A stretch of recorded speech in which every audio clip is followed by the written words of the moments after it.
Is that no? Is that wrong? Okay. Possibly. Yes. Can you be in two places at the same time? Amazing. I'm not saying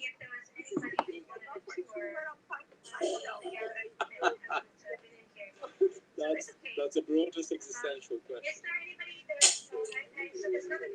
Okay. Oh, hello, Kat. Good to see you again. Well, hello. I don't remember now. Let's see. I don't see the red person that talked to me. The other exhibition is happening in the Mezzanine Initiative. Okay. So, Yeah. Yes. Should we start? Yes, we should start. Okay. I don't see. Excellent. Are you looking for me out there? I'm standing Yeah, right I find you, Christoph. the wall opposite of the Okay, so and maybe Andreas will go also next time. Yeah. I just wanted to okay. And everyone else is going to circle around Christoph and Andreas. Andreas, just stay there where you are. Yeah. Excellent. I think we're all here now. Over here. Make a left.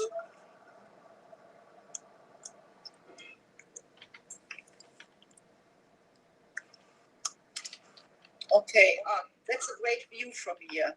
Good. Yeah. Great. So I wonder whether we can start. Artemis has. I would like to welcome you first. Is that okay for you guys? Yeah. Okay. Yeah. So everyone can hear us. Yes. Yeah. Wonderful. So probably I don't in this round. Probably I don't need to introduce myself. I'm Artemis Herber, one of the exhibiting artists, but also one of the initiators of the Metaverse initiative. That was what was founded about a year ago during the lockdowns. We globally, and we also meet globally with artists in the virtual space at Gate VR with people across the world, America and Europe mostly.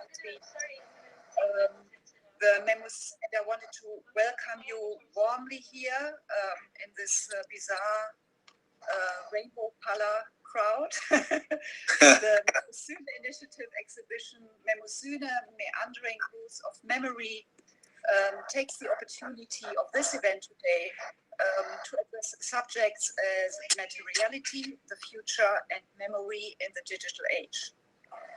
I believe that the exhibition in the Metaverse of Art VR would be a great place, if we can call it a place, not so sure, to discuss how memory not only manifests in the physical world of the artist studio of our material culture, but how the cracks or new windows or gates of spatiality allow an installment in the digital world.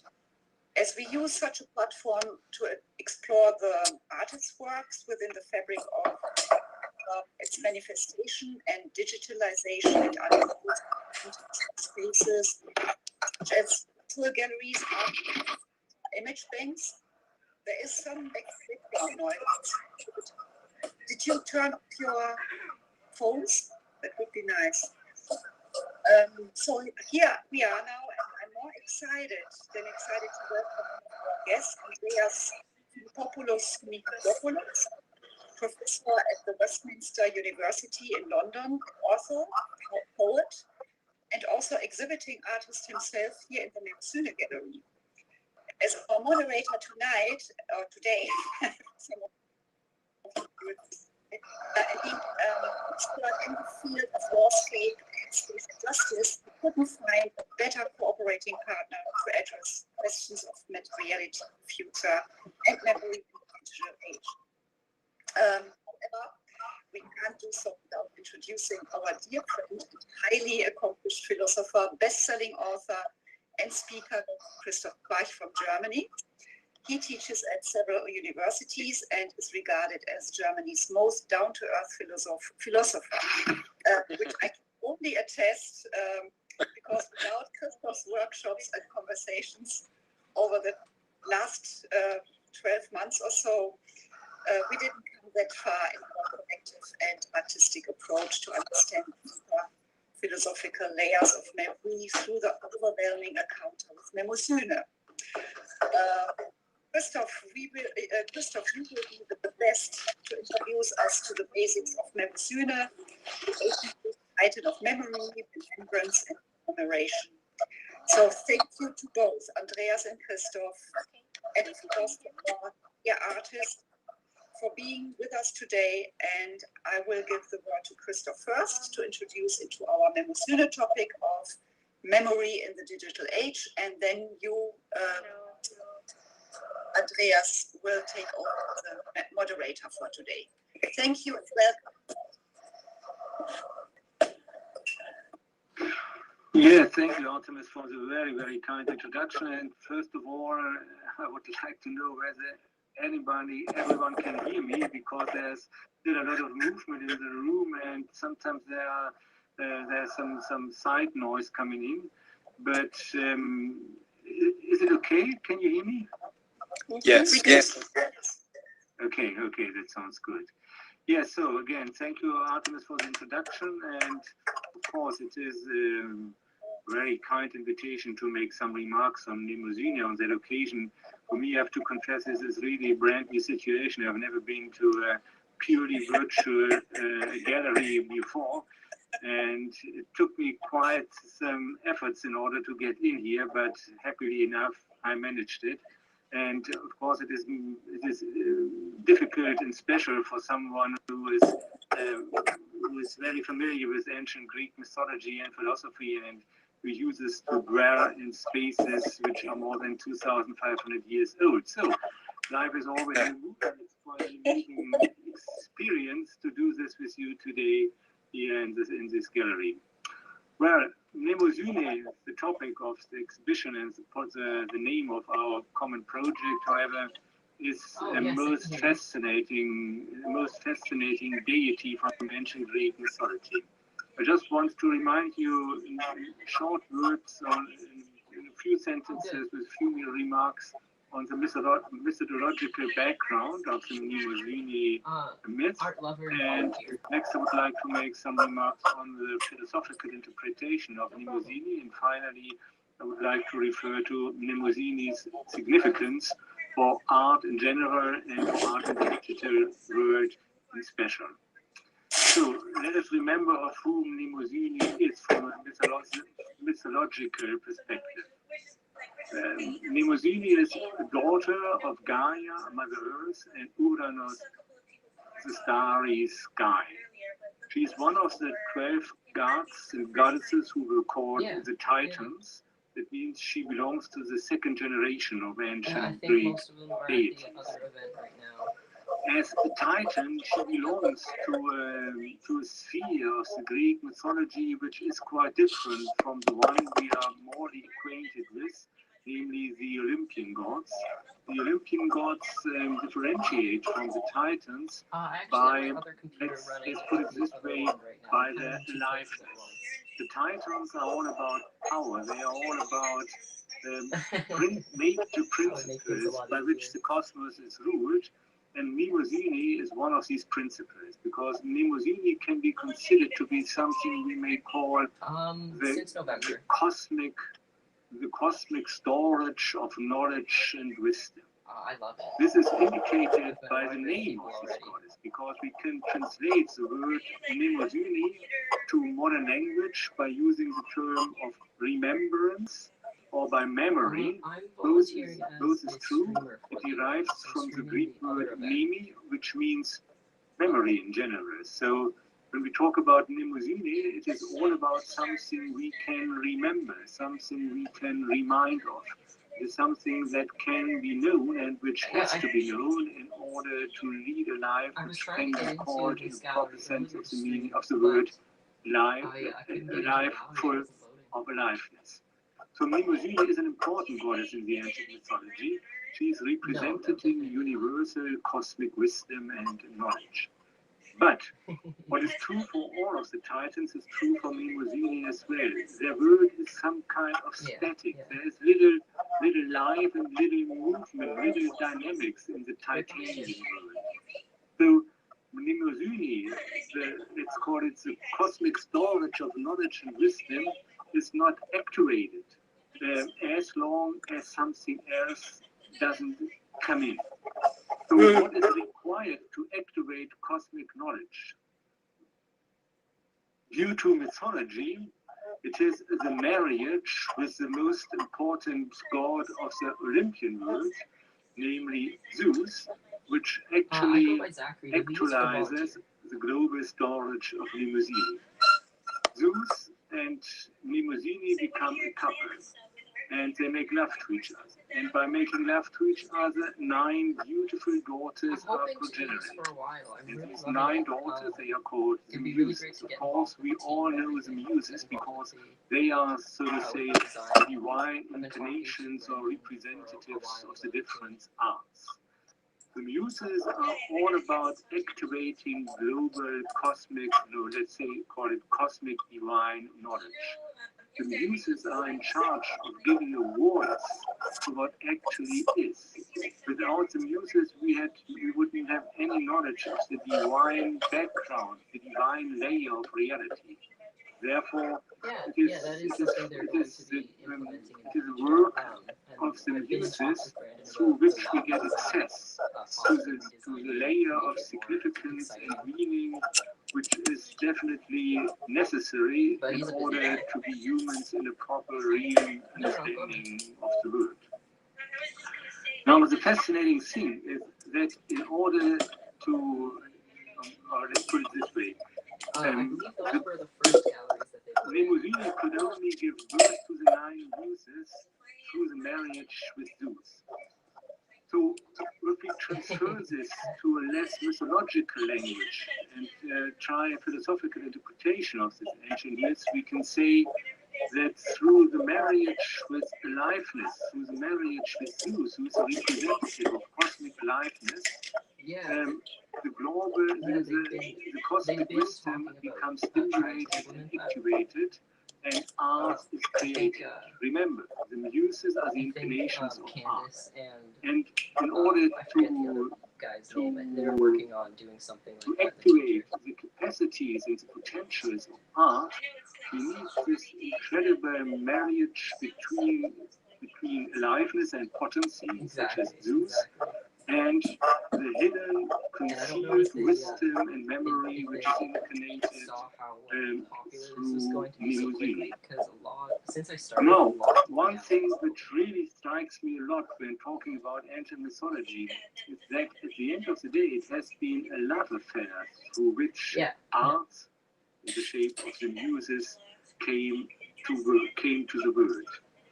It is what the ancient Greeks called eros, which stimulated the birth and the procreation of the Muses. And I think this is something very significant for art even today, because art, in my understanding, is kind of a mysterious thing. And of course, we can ask the question, what is required in order to generate art even in the 21st century? What is required to stimulate the energy of the Muses so that the hidden layers of reality can be unconcealed and can be discovered through the work of artists? If we follow the ancient myth, most important, most crucial is the erotic energy of human existence. Art is, let's say, there is no art without eros. There is no art with this amazing energy which makes us fall in love not only with other persons, but with nature in general, with being in general, with the cosmic reality we all belong to. So the erotic power of art, which is inspired by beauty, obviously is most crucial for the generation of art. And now when we turn to art in the digital age, of course, we have to ask the question whether there is still some kind of eros in digital art or in the world, in the digitized world. This is a question I would like to pose for the subsequent artist talk, because I think it is really a crucial question, because definitely art in our modern epoch in the digital age can use technology as a proper means in order to express itself and in order to get access to this cosmic wisdom storage of Mnemosyne. But the question is whether we can still fuel it with erotic energy, or whether Eros somehow gets lost in the virtual space. So these are the questions which bother me a lot, and I would like you to discuss it in the following talk. From my side, this is what I just wanted to share with you, and I thank you very much for your attention. Thank you, Crystal. Thank you. Before Andreas, before you take over, I wanted to ask the group kindly to avoid any background noise. So maybe people in the background are serving coffee, or if there's any, try to keep your surrounding quiet, because we can hear all the background noises and that can interrupt the attention. Yeah, thank you. And perhaps I may add that I think it is quite, how do you say, it is supportive for those who speak if those who are listening do not move anymore, because otherwise there's a complete confusion in front of your eyes.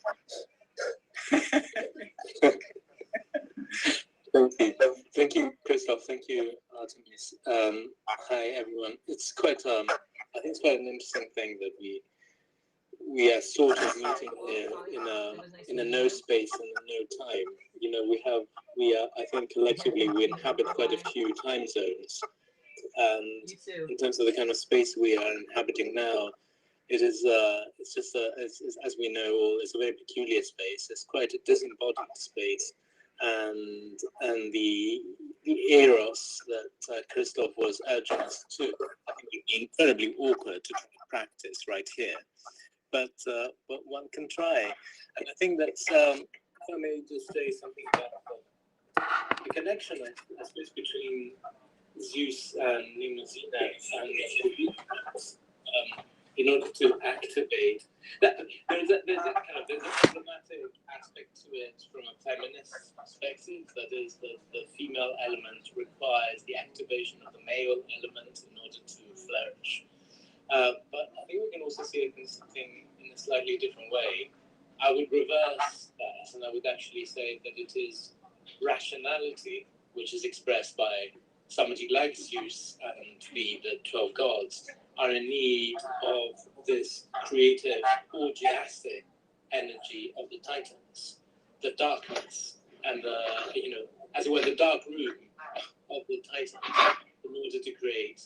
And while creation has always been thought, at least until Enlightenment, very much a process of a rational structure and a direction with divine, of course, inspiration to itself, and a very clear direction of what it is that one does.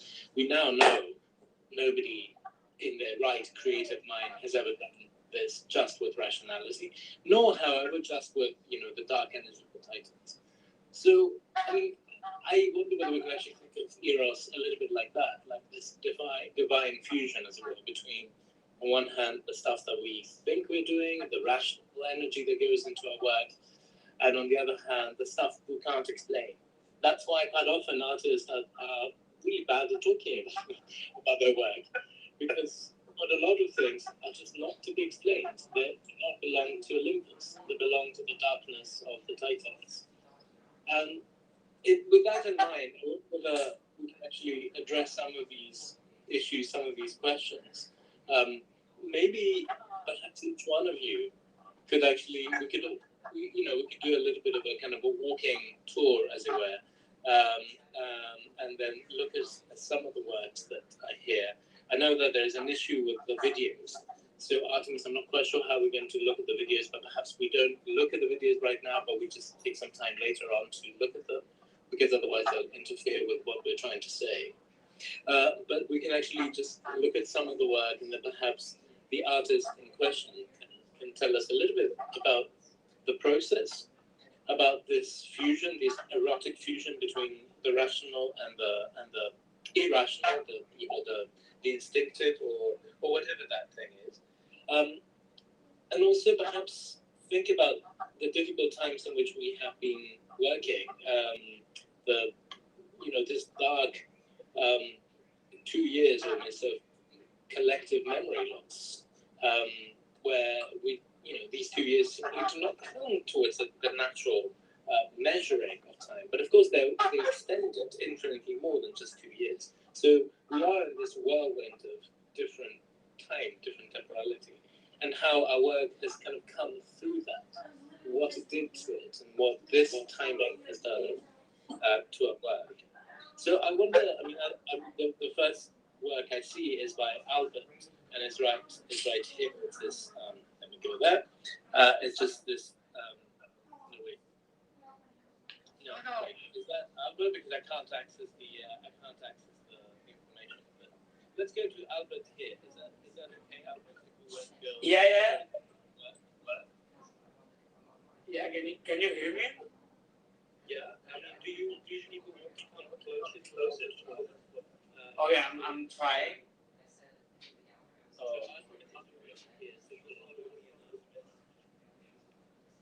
Yeah.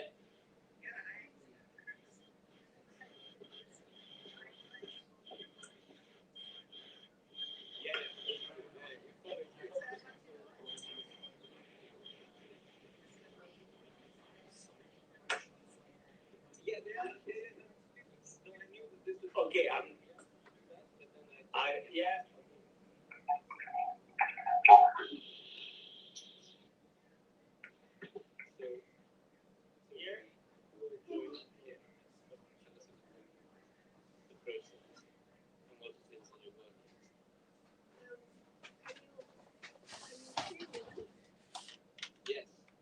Okay. This is Perla. I'm Hi, like Perla. turquoise. The only issue is that I hear a video. Is there a video turned on? If you get close to the video, then the video starts, and I don't know how to stop it, to be honest. Yeah, that happened to me as well. Okay, Yeah, so, but I'm in front of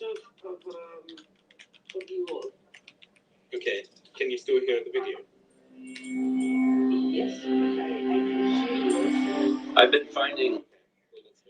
So, Albert, do you want to take us a little bit through your work? Yeah, indeed. Basically, I cannot navigate. I can talk properly.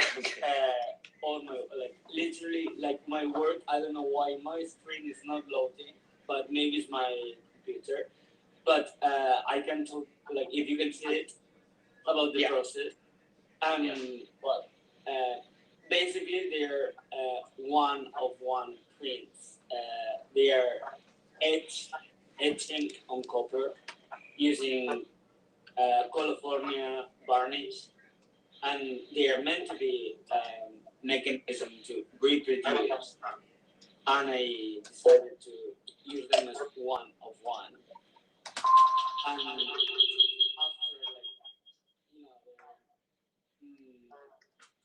names in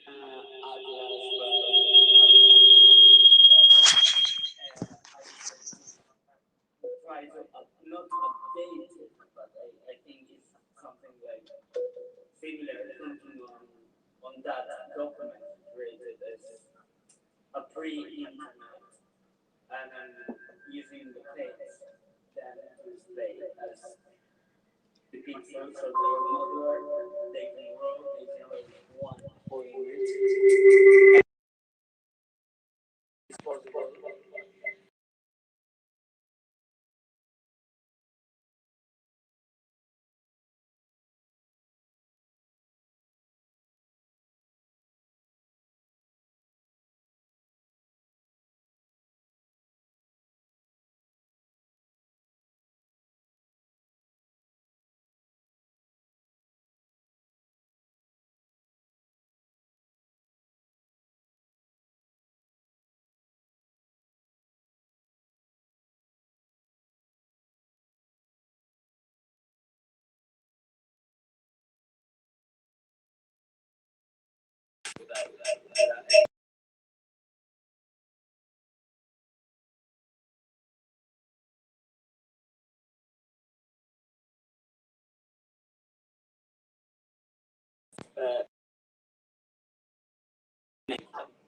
I break them in purpose, and like the piece I present here is an accumulation of squares of that, and they create the modular, always growing atlas, which I'm trying to create, and I like rethinking on the old atlas from the 30s. Now I'm basically following, in a way, like mythology, but in a very like Spanish way, like the towers and the bull fighting, bull, the raping, disappears, and then I have the weapons. Like I try to, in a way, emulate how iconic the original atlas was, and how like graphic it was. Now, it doesn't need to be hyper realistic. You need to be iconic. I'm trying to take the icons of pain, suffer, death, and memory through the weapon and the animal. Yeah, wonderful. Because I think that this kind of work really complements, in a sense, it's quite almost the other side of. So you produce the end, and you're really flirting with the concept of death through mythology. And I think we have Bill's work. If I could ask you, Bill, is Bill here, please? No, Bill. No, shame. But it's Why did you watch this? Did you put it back there? There's a video that If you watched this, why did you put it back? if you haven't watched it, with these golden doors, which are based on almost an understanding of memory. So he picks up existing doors, and then he gives a new life to them by He giving poops on our bed too. them, by making them, and then with further inscriptions. So there's a constant work of memory, Oh, I hope constant work of reproducing something. hopefully that conversation But did not get. based on a kind of and it's not just a recycling, but it's a relayering, it's a re-stratification. But especially, gold carries a very particular meaning, and I can say a couple of things about it in the context of my work as well. But also, may I just ask whether Dora is here? Because I can't tell from the names. Is Mrs. Dora here? I didn't see them. Okay. Because I don't think so. no, okay. Because Dora's work, if you could just follow me. And I need to be able to use conditioner. Because I could put in water and I think it's down to the point where I can't water it down. Well, then that makes for sure. Oh no, we'll go to Shoppers, I'll get conditioner. And I'll go to Shoppers, conditioner. Oh my, there. Okay. These new layers again. Almost demonic inscriptions. Objects that for some reason it was I'm sorry, I couldn't read information because I couldn't click on. But the memory of this, the particular memory of this, the memory created by this object is one of an everyone. So it's something that we and so I ways to constantly imagine use as well. There's something cool about this flesh. It's really important about this important we're talking about. Artemis, am I right to think that this is Dora too, this one, the cloud? Yeah, the stick in the cloud, yes. The stick in the cloud, exactly. And the cloud again made out of very earthy material, and that reminds me a little bit of Christmas. Imogene is the daughter, this fusion of Gaia and heavens brought together. And I'm not symbolic enough, as Christoph said, we need to bring it to the philosophical, furthermore creative process of it. And that's why I would have loved Dora to say a little bit about what is happening in his work. But I wonder whether, in this context, let me see, Mark could actually tell us a little bit about his work. Because Yeah, sure. Mark, always been struck by the way that your work talks the environment, the surrounding, but also really sticks out. So there's a dialogue. Again, if that felt mnemonic, divisive. Okay, this reminds me of something, but then at the same time, this something is completely different to the environment. It's something that is made. It's made, and it's also made to feel us, I guess, at the same time comfortable, familiarity, but also uncomfortable, as it's something that questions these notions of familiarity we have. Yeah, do you want to walk over to my work? Let's do it. Yes. Okay. Wait, I need to find it. Okay. It's over there. Yeah.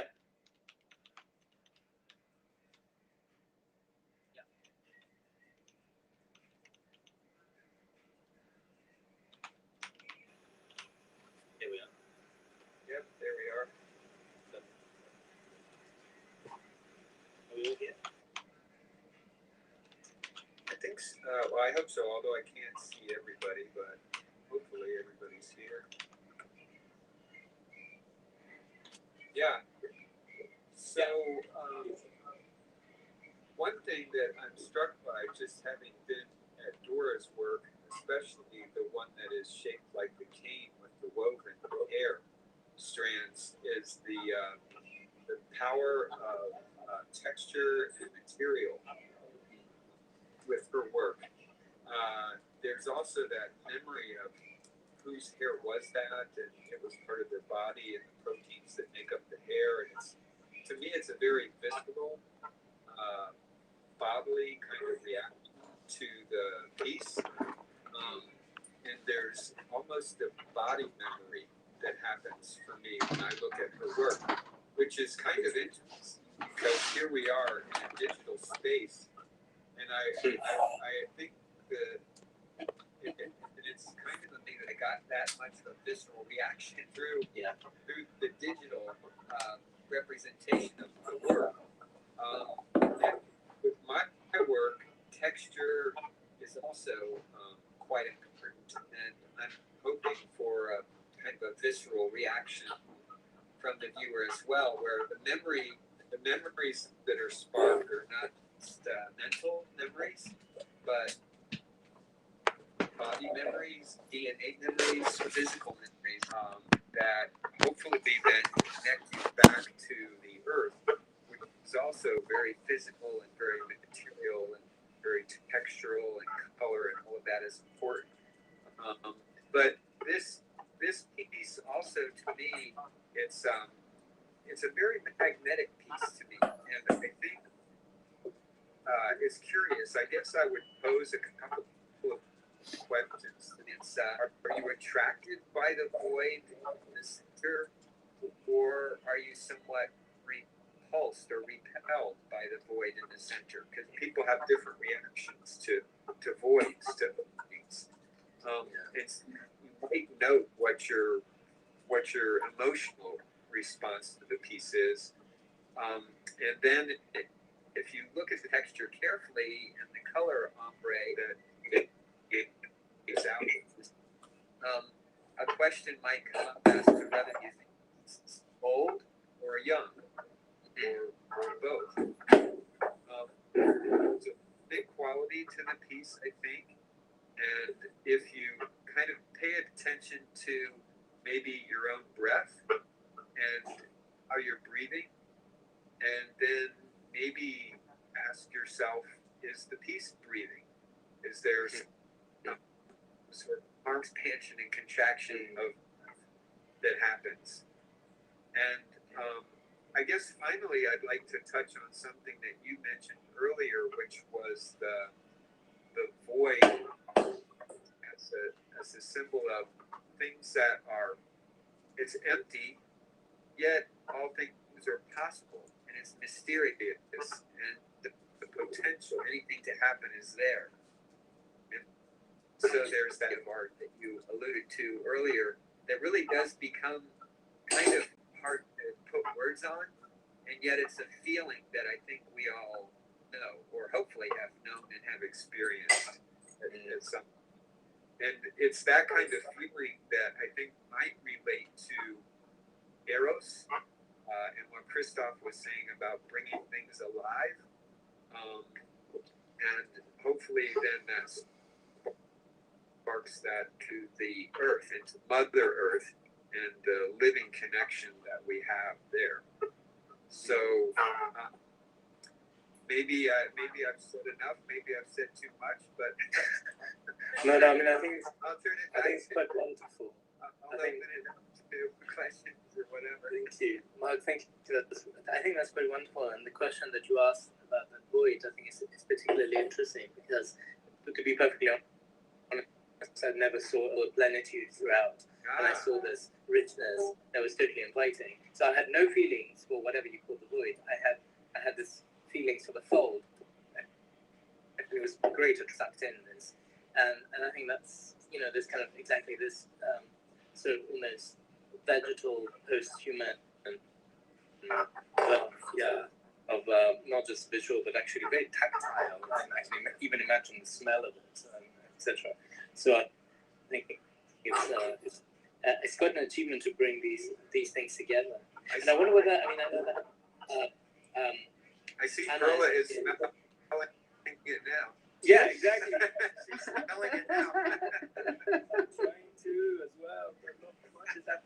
But I would have, I mean, since you went all active now with smelling, I wonder whether you can talk to us a little bit about this, because the work that you're showing here is quite specific, it's quite particular, and I guess it's different to the presentation that you gave us months ago, but at the same time, it flirts with earthy materials and sounds as well as other.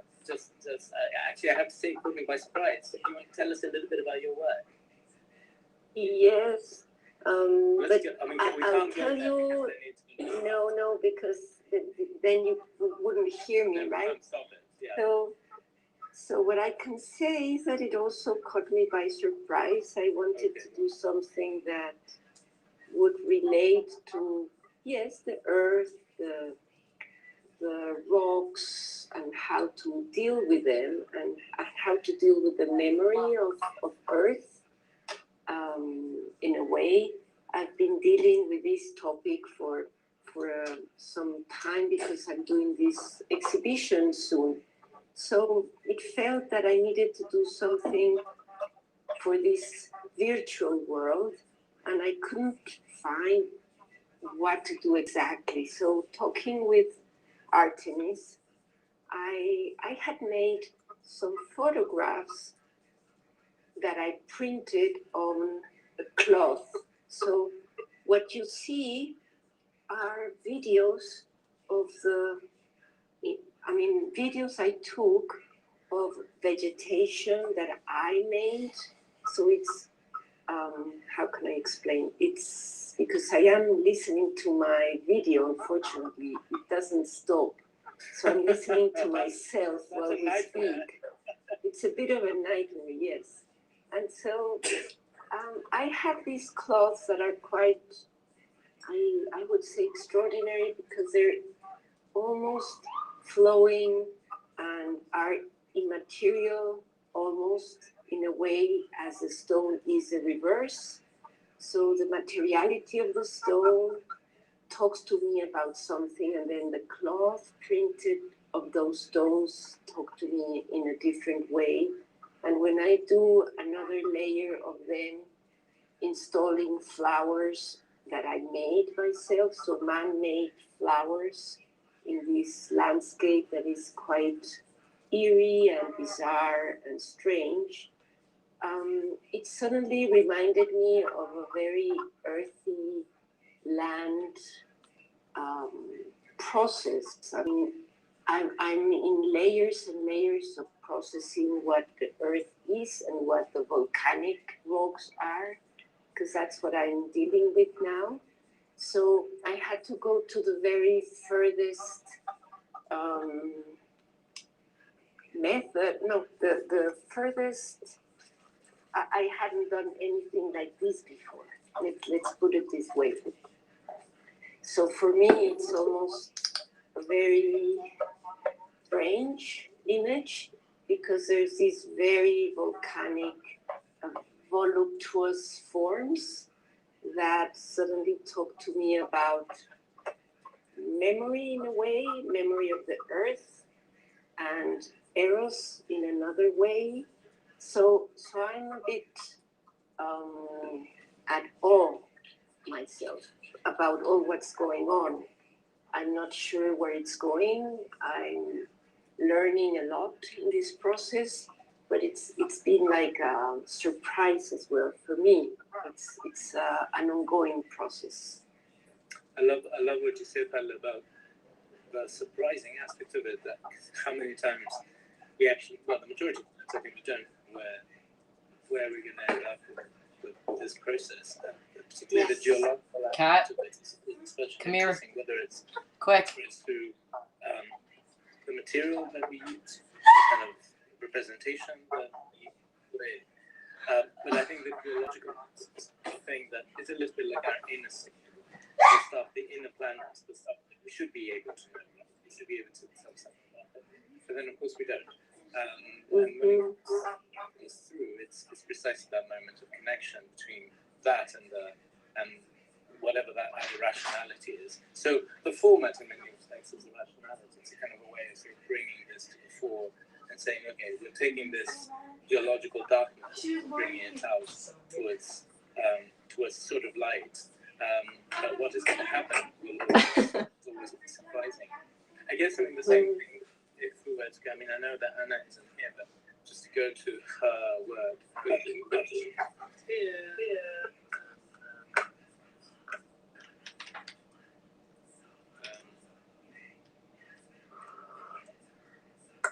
So, I guess Anna's work, quite often,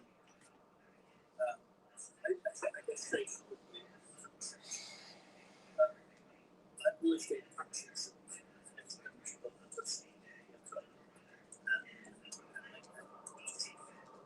swear.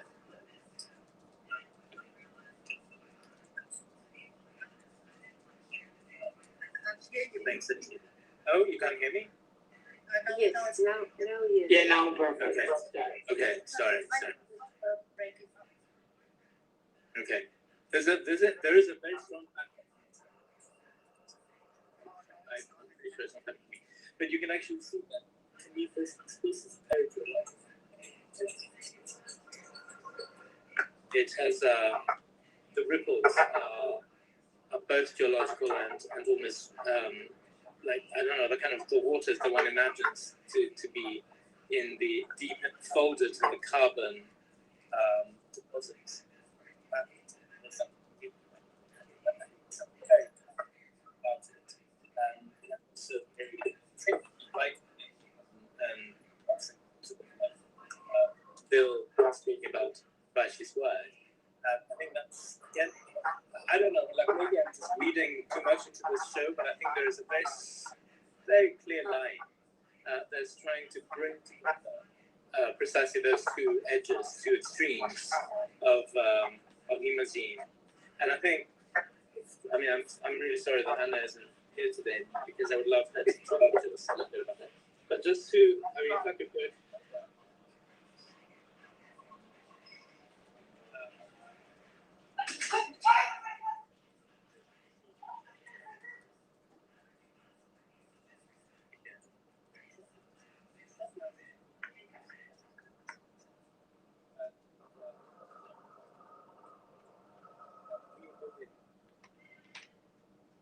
Yeah.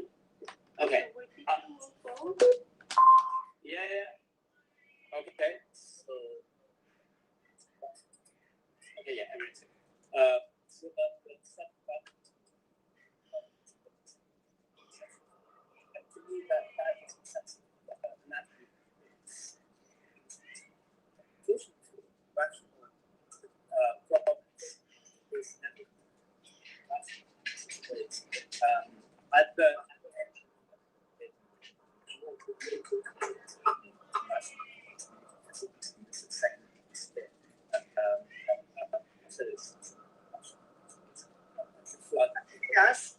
Yes, we have a hard time to hear you. Somehow your micro is breaking, or am I the only one? No, it's happening to me as well. I hear like it's happening. Right. I thought it was me moving weird, but no. Is this something fairly fair? Oh, do you know what that might be? It might be my computer that is actually cool. Could this be that? Let me kind of have it sound.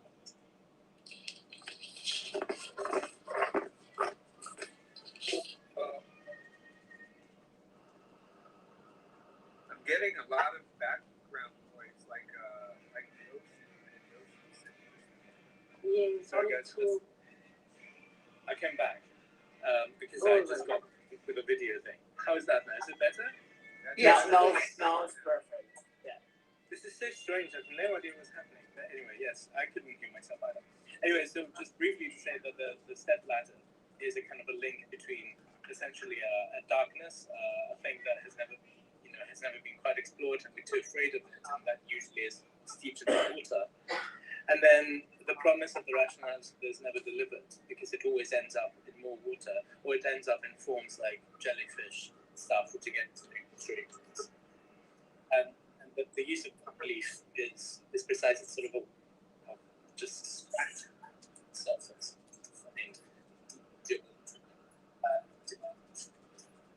You are breaking up again. Okay. Well, enough about the ultimate. So No. About your work. I just want to say how much I like your work in a different way, because it reminds me of those things Christoph mentioned earlier doing his workshops, the element of water, where we dive into a space that is so immersive. And with your letter, you basically connect, between something that is water, that is sky, but it's also cloudy. So there is the cycle of condensation, the fluidity of the material, and then you enter this fluidity of space, of the VR space. So I think that is actually a really nice connection between your work and my work, but in a very different way. So if you want to move to yes, let's go to your work. Thank you, Artemis. Let's go to your work. Andreas, I also just wanted to say how I love how you kind of shifted space and time in this piece. Shifted space and time. Oh, yes. Because I see. The rhythm of the ladders kind of alludes to a sense of time, the time that it would take to ascend and the repetition. But then the space seems very surreal to me in the sense that am I indoors or am I outdoors? Is it contained or is it expansive?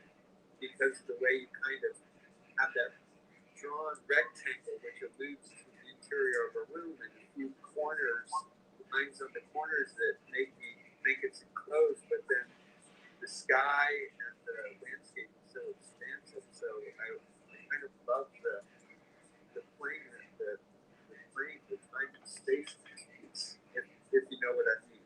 Thank you, absolutely. I totally know what you mean, and I really thank you for getting it. Thanks so much, man. Yes, me too, if I can say something about it. You're very welcome to. I just don't want to monopolize. No, but that's okay. So the ladder is this element of symbolic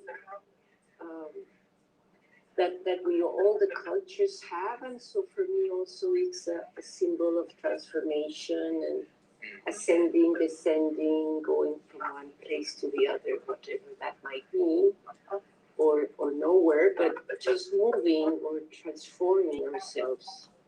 So it's a kind of wonderful element, and the way you depicted it with nature, but with a structure as well. So I also love this piece very much. So thank you so much, Bella.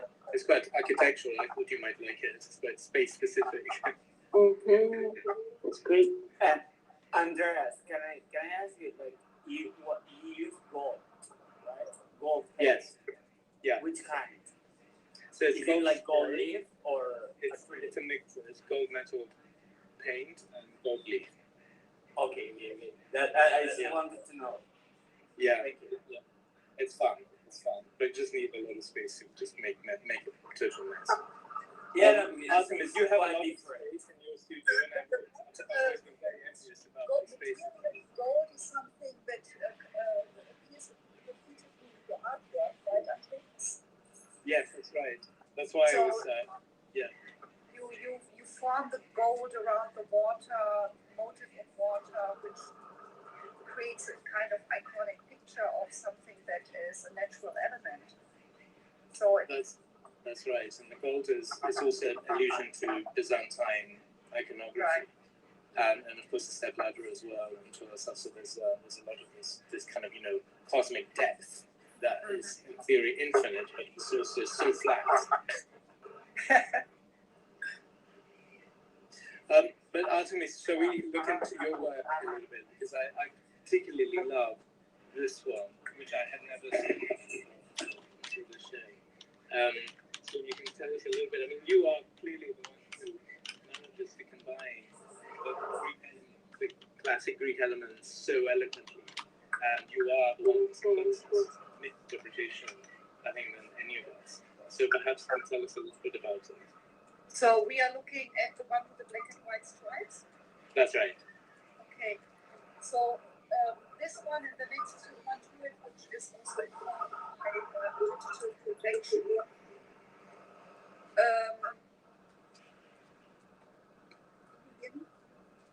I can hear you. Okay. And the others too, because someone is speaking in the background. Yes. We're listening. Okay. So these are just two artworks, wall works of let's say, our ongoing or up to now unlimited series. And I started with that series during the pandemic. It's the Kutoy series, and I was looking for motive that combines my concept of the Anthropocene, how we as a human species have created a new geologic top layer of all other geologic layers. And such a Anthropocenic layer consists basically of all the tectonic activities through exploitation and through exploitation of our natural resources. Basically, all layers of our atmosphere or biosphere are in the meantime affected. And the pandemic, in my idea, was just the result of all these tectonic activities, and just a matter of time that something like that comes up and creates such a mess. And this mess also created during the lockdown quite a tough time, an emotional life, where I felt all the sorrow, pain, and everyone has struggled. Many families have been affected by the death of a loved one, or friends who passed away. And so I looked for a solution where I could carry all these ideas. And when we look at the Kutoy, which is specific learning, I'm so confused by some background noise. I have a hard time to focus. I don't know what it is. Yeah, we can hear you too, but we can hear you out completely. Yes, we can hear you. Make it a little bit. Okay, you can still hear me? Yeah. Perfect. Yeah. So usually I collect all kinds of Anthropocenic materials, and what you see on that urn of the Kutoy are shiny tiles of objects. And in other artworks, I collect the dust or the crumbles from houses that are crumbling or in ruins. Sometimes these are natural materials, and sometimes these are materials that come from time, like coal. And coal also has to be extracted through our architecture. extortion. And then I fused these materials and vision about critics. And what I learned that is why I was so fascinated. Piwinsk is not just a urn where the ashes are conserved. What I learned in ancient times that the clay was formed to the Piwinsk, the ashes were poured into the Piwinsk, and the Piwinsk was burned together so that the clay and the ashes were fused. And I think that is a completely different concept of death and life. So once we pass away, we fuse with nature. And I think that was my strongest connection, also in the whole context of what life and death means to me. When we remember others, someone remembers us after we have passed away, it is through memory and through the matter and materials that we have created. Also, it's not a material that exists forever. So memory is also passing. It's just existing as a fragment. Also, we probably only exist in memories of others through the fragments. And that's why we see so many times just material matter sprinkled or as something that is fractal. Yeah, good. That's it for now. Artemis, that was wonderful. Thank you so much. May I just say, Wonderful. Yes. you're so eloquent, and especially I love the way that you talk about your material. And I can see there's such a strong theological emphasis, not just in your work, but in most people, even though some of us weren't explicit about the geology of it. Like Albert, for example, is saying it's geological, but it's so clearly geological.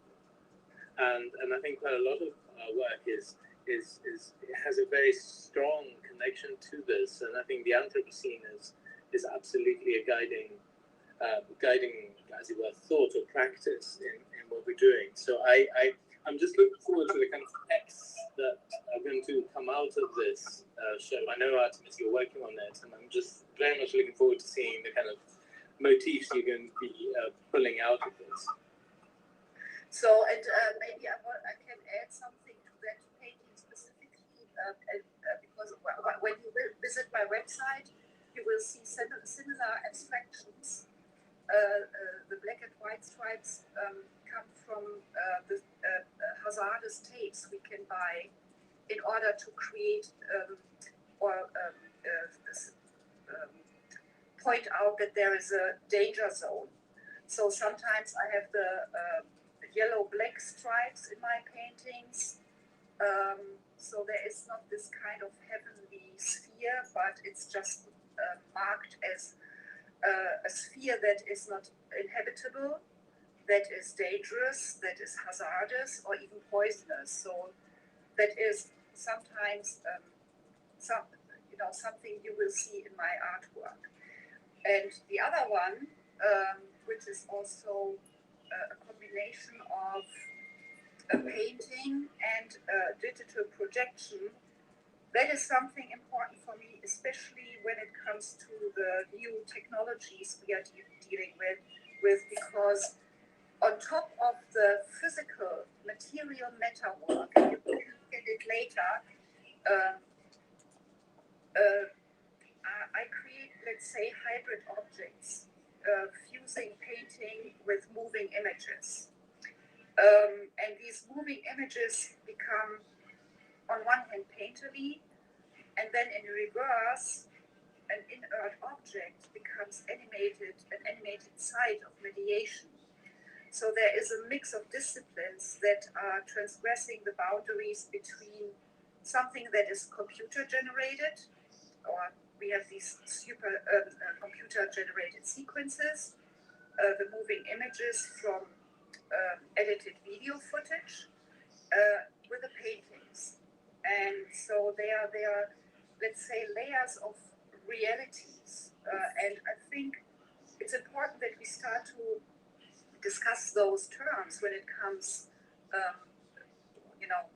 to define what is real or what is the reality. Because in this space, we are dealing with copies. Let's say it's a conveyed reality of the, what we have created as.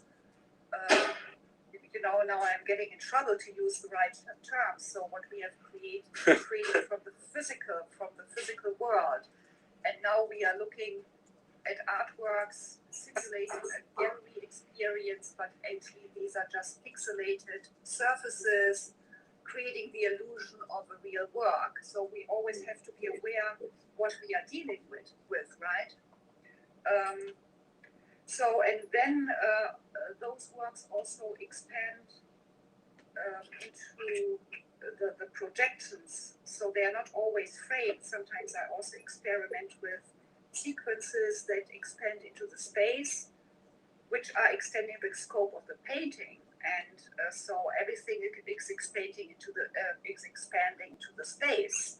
And then here we are again. So we are trying to experiment with all kind of cracks and windows and openings and playing with the fluidity of realities and image work. And I think that is, for me, the most exciting moment when it comes to our artistic process, stretching ourselves between the physical work in our studios and then being in the virtual world again at the same time. Okay, I just wanted to... Artemis, that was wonderful. May I just say, I know that it's time for us to close, and I think these words were fantastic as a conclusion, but may I also say, before we close, that I think we all here owe you a very big thank you for all your efforts of bringing this momentous thing together and carrying on, and your generosity of time and energy. I mean, it has been quite phenomenal. So I don't think that many of us know many like you. So Artemis, thank you very much. I think I'm talking about. Bravo. Really, Artemis, thank you so much. Yes, thank you. We didn't Wonderful. Without you, Andreas, and you, Christoph, and all my fellow artists. I know it's quite a stretch in the moment, or after the pandemic, not after the pandemic, but at least through the times of pandemics, which will be an ongoing issue, that we want to get out and we are not stuck at home. And I really appreciate this collaboration which is going on. We are going to, the Metaverse initiative is going to continue. But I think this exhibition has been a great opportunity to take a survey of what happened in the meantime. And I would like to invite you to stay a little bit longer, to mingle, go and look at each artwork, and then I hope we have individual conversations in the gallery while we are browsing. Thank you so much for today, and please come back. Thank you. Thank you. Thank you for hosting, Andreas, and everyone. Yeah. Thank you. Now it's time to watch some videos, right? Let's get Go close without fear. Very noisy. Almost ready.